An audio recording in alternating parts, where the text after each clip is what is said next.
ভজন সাধন করতে হবে। যদি ভজন না করবেন তাহলে গোবিন্দ আপনাকে ভোজন করবেন কি করে? কোনোদিনও পাবেন না। তাই বলছেন ভজন করো, সাধন করো, শ্রবণ করো, কীর্তন করো। নিজের এই জীবনটা ওই বিষ্ণু চরণে অর্থাৎ কৃষ্ণ চরণে আত্মনিবেদন করো। এই জীবনটা সমর্পণ করে দাও, তবেই তোমরা গোবিন্দকে পাবো। ওই সংসার মাঝে থেকে কিছু হবে না। তাই আজকে কলিযুগের মানুষ হয়ে আমরা জানতে চাই যে রাধারানীর প্রেম কেমন, ভালোবাসা কেমন, তার প্রণয়টা কেমন জিনিস। আজকে গোস্বামীপাদ নিজে বলছেন, বোঝাচ্ছেন আমাদের। কি বলছেন? যে প্রণয়টা কেমন জিনিস। প্রণয়টা হচ্ছে আমাদের ইহ জগতের যে প্রেম ভালোবাসা। কি গো মা, ইহ জগতের প্রেম ভালোবাসাটা কেমন বোঝা যায়? ইহ জগতের প্রেম ভালোবাসা আমার পথে ঘাটে দেখা যায়। আজ ইহ জগতের প্রেম ভালোবাসার থেকে অনেক গুণ উপরে রয়েছে এই প্রণয়। তাহলে প্রণয়টা কেমন জিনিস আমরা বুঝলাম না। কি গো মা, বুঝতে পেরেছেন প্রণয়টা কেমন জিনিস? জানেন প্রণয় শব্দের অর্থ প্রেম ভালোবাসা কোনোটাই নয়। আজকে গোস্বামীপাদ আমাদের বোঝাচ্ছেন, আমাদের দৃষ্টান্ত দিচ্ছেন। বলছেন প্রণয়টা কেমন জিনিস তোমরা শোনো। ইহ জগতে প্রেম ভালোবাসা না, এই প্রেম ভালোবাসার থেকে অনেক গুণ উপরে রয়েছে প্রণয়। আর সেটা কেমন না তিনি আমাদের বোঝাচ্ছেন কেমন করি। বললেন এক জঙ্গলে এক হরিণ আর এক হরিণী পথ হারিয়ে ঘুরে বেড়াচ্ছে। তারা পথ হারিয়েছে। তারা পথে পথে ঘুরতে ঘুরতে তাদের প্রচন্ড পিপাসা পেয়েছে। আর যখন পিপাসা পেয়েছে একটু জলের সন্ধানে তারা পথে পথে ঘুরে বেড়াচ্ছে, কিন্তু কোথাও একটু জল পাচ্ছে না। জল না পাওয়ার ফলে তারা যখন পথে পথে ঘুরছে দেখছে এক দূরে একটা বিশাল বড় বটবৃক্ষ দাঁড়িয়ে আছে, বিশাল বড়। তাই তারা দুইজনে ওই বটবৃক্ষের সম্মুখে গিয়ে দাঁড়িয়েছে। আর ওই বটবৃক্ষের সম্মুখে যখন গিয়ে দাঁড়িয়েছে দেখছি ওই বটবৃক্ষের একটি ছোট পাতায় যতটুকু জল থাকে ততটুকুই জল রয়েছে। ওই জলটা দেখি দুইজন দুইজনের দিকে তাকিয়ে আছে। একটা পাতার মধ্যে কতটুকু জল থাকে? একটা ছোট পাতায় একটু জল আছে, সামান্য একটু পরিমাণে। আর ওই জলটা দেখে দুইজন দুইজনের দিকে তাকিয়ে দাঁড়িয়ে আছে। ওই জলটার দিকে তাকিয়ে সঙ্গে সঙ্গে হরিণী হরিণকে বলছে, স্বামী, ও স্বামী, তোমার পিপাসা পেয়েছে না? হ্যাঁ, তাহলে স্বামী এক কাজ করো, তুমি তুমি ওই জলটা পান করে নাও। তুমি ওই জলটা পান করলে তুমি বেঁচে যাবে, আর আমি মারা যাই, আমার কোনো দুঃখ নাই। তবে স্বামী তুমি তুমি তুমি ওই জলটা পান করে নাও। এই কথা শুনে হরিণীকে বলছে, ও হরিণী, পিপাসা তো তোমাকেও পেয়েছে। কি গো, তোমাকেও পিপাসা পেয়েছে তো? হ্যাঁ স্বামী। তাহলে তুমি ওই জলটা পান করো, তুমি ওই জলটা পান করো, আমি মারা যাই, আমার কোনো দুঃখ কষ্ট নেই। স্বামী, ও স্বামী, হে তুমি কেমন কথা বলছো? ওই জলটা পান করে আমি বেঁচে যাব আর তুমি মারা যাবে, হে কি কোনোদিনও হতে পারে? তাতে বরং তুমি ওইটা পান করো। সঙ্গে সঙ্গে হরিণীকে বলছে, হরিণী, তোমায় জলটা পান করতে বলেছি, এর কারণ কি বলো তো? কারণ জলটা পান করলে তুমি বেঁচে যাবে, আর আর তোমার মধ্যে যে আমার সন্তানটা আছে সে বেঁচে যাবে। এই কথাটা শুনে হরিণ হরিণীকে বলছে, না সারে, তোমাকে ছেড়ে আমি কোনোদিনও সুখে থাকতে পারি, তাই আজকে জল পান আমি করতে পারবো না। দুইজনে কথা কাটাকাটি করছে, আর এই কথা কাটাকাটির মাঝে ওরই পাশে দাঁড়িয়েছিল একটি বিশাল বৃক্ষ, আর ওই বৃক্ষের ডালে বসেছিল সুখ পাখি। আর ওই সুখ পাখি যেখানে বসেছিল তারই নিচে, গাছের নিচে দাঁড়িয়েছিল রাজা বিক্রমাদিত্য। রাজা বিক্রমাদিত্যকে ওই সুখ পাখিকে ডেকে বলছে, দেখো দেখো সুখ পাখি, দেখো কি সুন্দর প্রণয় ঘটেছে। দেখো সুখ পাখি, দেখো কত সুন্দর প্রণয় ঘটেছে। সঙ্গে সঙ্গে সুখ পাখি রাজা বিক্রমাদিত্যকে ডেকে বলছে, দেখো রাজা, ওই যে দুইজনের মধ্যে কথা কাটাকাটি হচ্ছে, দেখো দুইজনেই কিন্তু জল পান করছে না। ও বলে তুমি করো, ও বলে তুমি করো। হরিণ হরিণীকে বলছে তুমি জল পান করো, আর হরিণী হরিণকে বলছে তুমি জল পান করো। এইভাবে দুইজনেই কথা কাটাকাটি করছে, আর জল পান করলো না।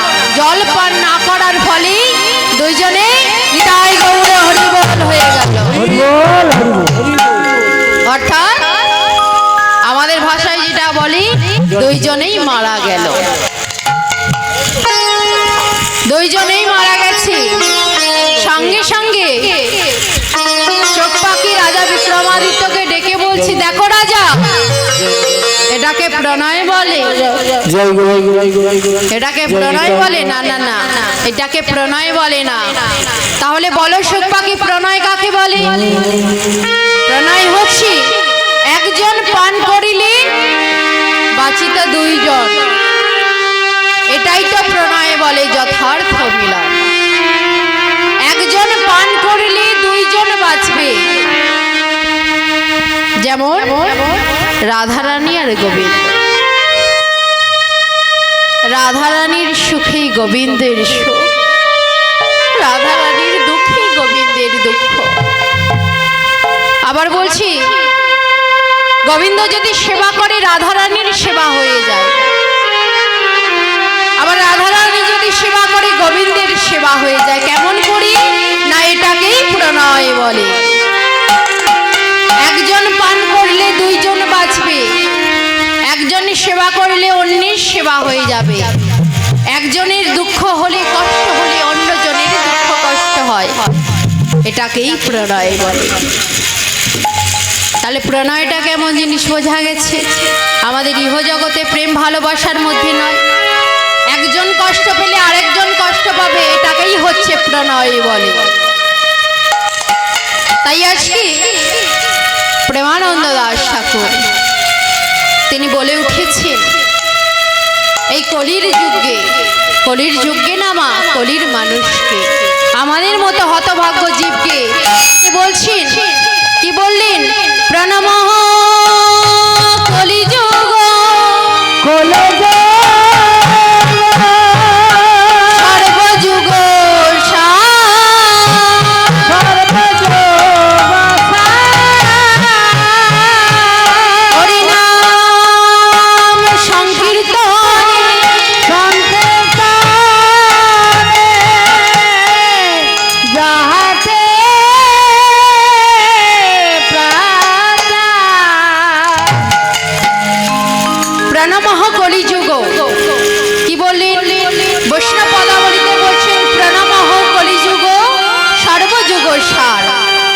হরির নাম সংকীর্তন যাহাতে প্রচার।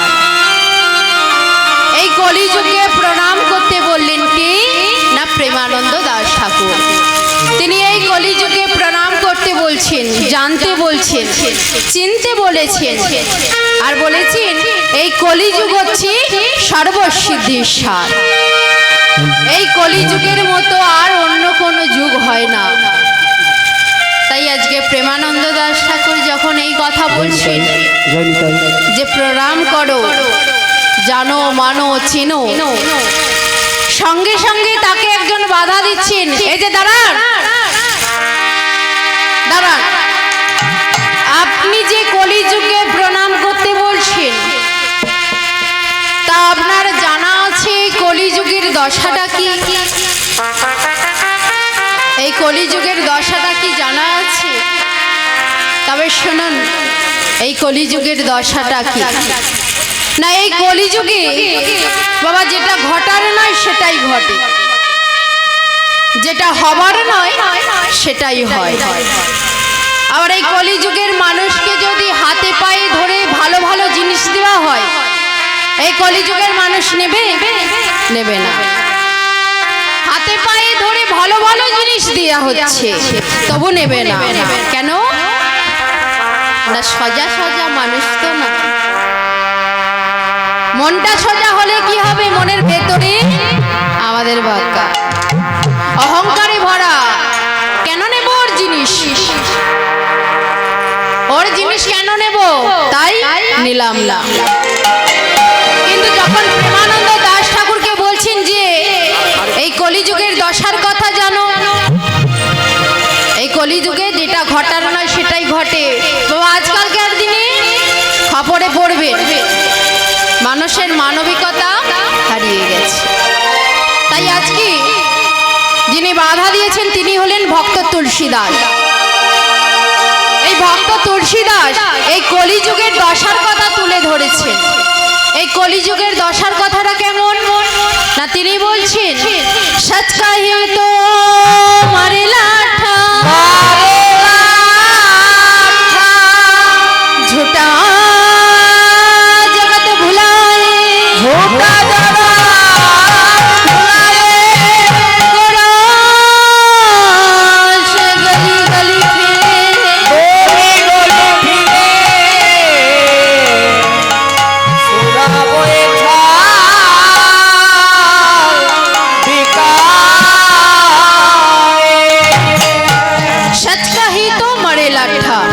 অর্থাৎ এই কলিযুগে যিনি সত্যি কথা বলবেন, সত্য পথে চলবেন, যে ধর্মের সাথে চলবেন, যে মানুষের ভালো চায়, সেই মানুষটাকে এই কলিযুগের মানুষ কি করবে? লাঠির দ্বারা প্রহার করবে। আবার কি বললেন? ঝুটা জগৎ ভোলায়, যিনি এই কলিযুগে অধর্মের সৃষ্টি করবে, অহংকার করবে, অত্যাচার করবে, তাকে এই কলিযুগের মানুষ কি করবে? নতমস্তকে প্রণাম জানাবে। আর কি বলছেন? গোরস গলি গলি ফেরে। ও মা, গোরস কথার অর্থ কি গো? হ্যাঁ, গোরস কথার অর্থ কি জানেন না? গরুর দুগ্ধ, অর্থাৎ ভেবে দেখুন তো, এই কলিযুগে যিনি গরুর দুধ বিক্রি করে, হ্যাঁ মা, কলিযুগে যিনি গরুর দুধ বিক্রি করেন কত পরিশ্রম করে, আর সেই জিনিসটা নিয়ে গিয়ে আপনার দুয়ারে এসে দাঁড়িয়ে বলছে দুধ নেবে গো। আর ভেবে দেখুন তো, আপনারা সেটা বাড়ি থেকে বেরিয়ে কেউ নিয়ে রেখেছে? নেব না কেন? এই যে ভয়। আমরা হলাম কলিযুগের মানুষ, আমাদের বয়সটা, আয়ুটা খুবই অল্প, অল্প দিনে। তাই আমরা যাতে আরেকটু বেশি দিন বাঁচতে চাই, তার জন্য ভালো জিনিসটা নিলাম না। এটা তো ভালো জিনিস, সুষম আহার, যেটা পান করলে, সেবা করলে আমাদের শক্তি যোগাবে। কিন্তু বাবা, যিনি বিক্রি করতে এসেছেন আপনার দুয়ারে, ও মা দুধ নেবে, আর আপনি কি বললেন? না না বাবা, না না, এই গরমে ওই দুধ খেলে অ্যাসিড, গ্যাস, অম্বল কত কি হয়ে যাবে, তার থেকে নেবার থেকে দরকার নেই, আমি কেন ডাক্তার খরচা করব? হ্যাঁ মা, এইটাই হচ্ছে আমাদের কলিযুগের প্রধান সত্য কথা। কিন্তু একবার ভেবে দেখুন তো, তিনি কত কষ্ট করে, কত পরিশ্রম করে আপনার দুয়ারে নিয়ে গেছে। কিন্তু আপনি সেটা নিলেন না, তাকে ফিরিয়ে দিলেন। অনেক পরিশ্রম করার পরে হয়তো সামান্য কিছু উপার্জন হয়, যার ফলে তার সংসারটা পরিচালনা, কিন্তু আপনারা সেটা নিলেন না। কিন্তু ভেবে দেখুন তো মা, এই কলিযুগে তুলসীদাস, ভক্ত তুলসীদাস তো এমনি এমনি কথাগুলো বলেন, তিনি যুক্তির সাথে বুঝিয়েছে। কি বললেন? গরাস গালি গালি ফেরি সুরা ব্যাঠন কাল। আচ্ছা মা, সুরা কথা না, মায়েদের বলবো না। বাবা, সুরা কথার অর্থ কি গো? হ্যাঁ বাবা, জানেন না? জানা আছে? তা বলুন তো সুরা কথার অর্থ কি? আচ্ছা, তা বলুন তো বাবা, এই কলিযুগে যিনি মদ বিক্রি করেন, কি গো মা, বাড়িতে তো দাদা ভাইরা আছে, তো যিনি মদ বিক্রি করেন তিনি আপনার বাড়ি এসে বলে, ও বাবা এই মদটা নেবে? হ্যাঁ বলে না। তাই কি বলছেন?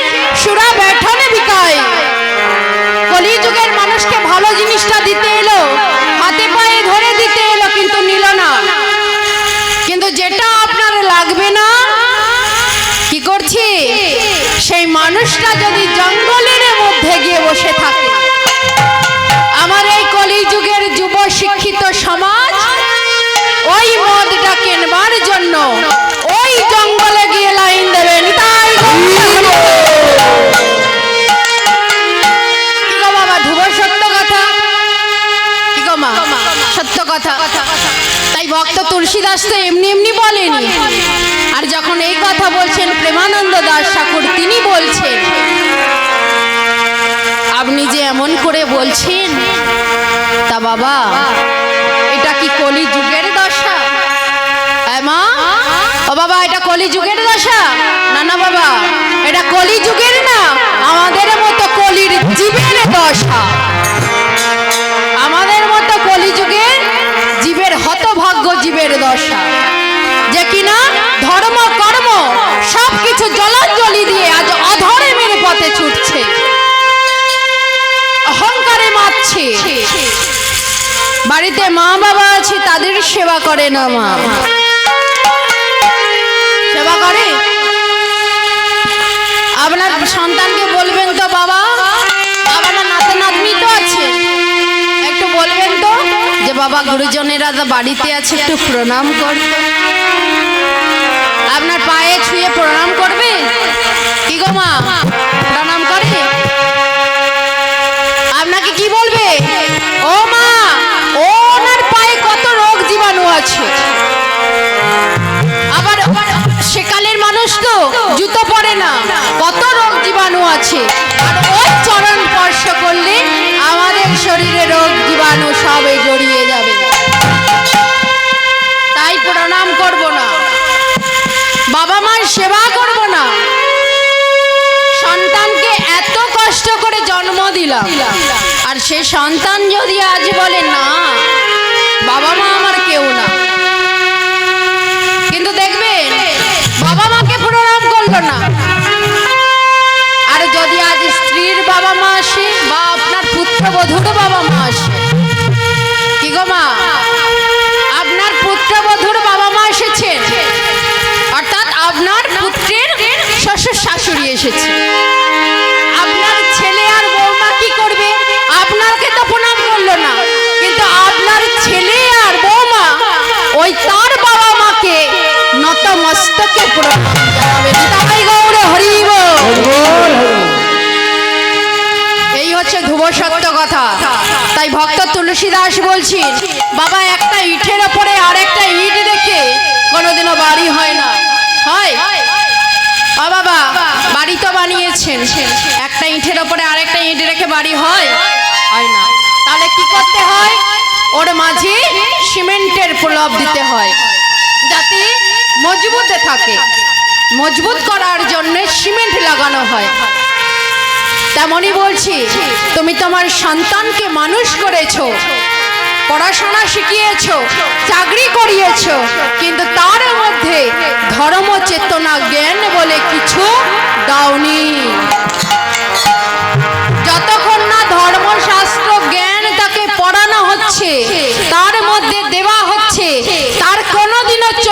হবে না।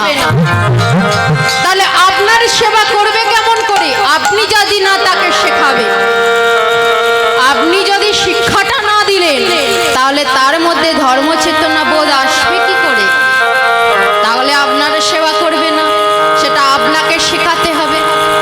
তাই আজকে ভক্ত তুলসী দাস বলছে বাবা, আমি তো এমনি এমনি বলিনি। প্রেমানন্দ দাস ঠাকুরকে বলছেন, প্রভু আমি কি এমনি এমনি বলেছি? আমি তো এমনি এমনি বলিনি, আমি বলেছি এর কারণ আছে। কারণটা কি? না এই কলিযুগে আমার গৌরাঙ্গ সুন্দর এসেছেন বলে। তাই আজকে প্রেমানন্দ দাস ঠাকুরের মনের আনন্দে তিনি বলে উঠেছেন যে ও কলির হতভাগ্যজি, আজ শোনো কেন বলেছি এই কলিযুগে প্রণাম করতে। তবে শোনো তোমরা সবাই মিলে। আজ প্রেমানন্দ দাস ঠাকুর মনের আনন্দে বলছেন, কেন এই সময়ে প্রভু আবির্ভূত হইল,